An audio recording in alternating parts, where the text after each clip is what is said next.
Now to an ABC News exclusive with a key witness in the Karen Reed murder retrial who took the stand yesterday during the first day of testimony. She was with Reed when they found the body of her Boston police officer boyfriend. She spoke with our chief national correspondent, Matt Gutman. Good morning, Matt.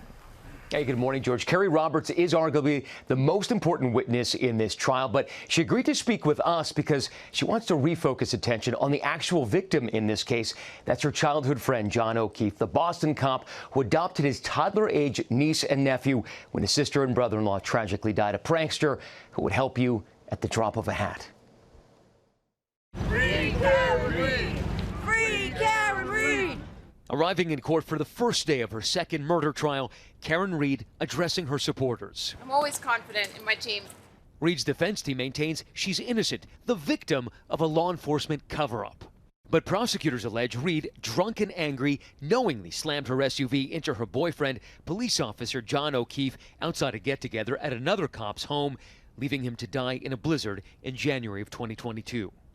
And this morning, one of the trial's key witnesses, Kerry Roberts, John O'Keefe's lifelong friend, speaking to the media for the first time, exclusively to GMA. You're obviously one of the key witnesses for the entire case. Why are you speaking out now on the eve of Karen's second trial? I think people have forgotten John in general. He is the victim. He's lost his life.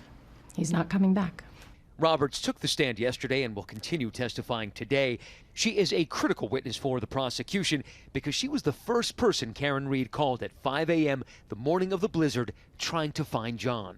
Can you tell me what she said, what Karen told Kerry that morning when she called? I believe she said, was that the first time she called John's dead? Yes. Kerry relayed to Brendan Kane, a longtime friend of John's, the contents of her call that morning with Karen Reed. When Karen called Kerry, she was histrionic, screaming, John's dead, John's dead. I think he got hit by a plow. Kerry, John's dead. Is that right? The first phone call was, yeah. John's dead, then she hung up. So that early morning, Kerry picked up Karen and another O'Keefe friend, Jennifer McCabe. I knew of her. I had met her once, and that was it. They drive to the house where Karen dropped John off. It's dark in a blinding blizzard. It was so snowy, you couldn't see. And as we were driving, Karen would lean in between us, and she was frantic. I mean, she knew John was missing, so she was frantic about it, as I would be. And then we turned to pull down Fairview, and she saw him on the lawn, and I didn't. Kerry quickly joins Karen on the lawn, and the two women perform CPR on John until police arrive. We went to go find him and make sure he got home okay. And when you find him and he's not okay, it was pretty hard. Kerry and John's were friends since childhood. So was Brendan Kane. He was a diehard Celts, Sox, Bruins, Pats fan. Name it, Boston sports, he was obsessed. O'Keefe became a cop like his grandfather, staying close to his family, including his sister Kristen. When she and her husband died within months of each other, John took his niece and nephew in as his own.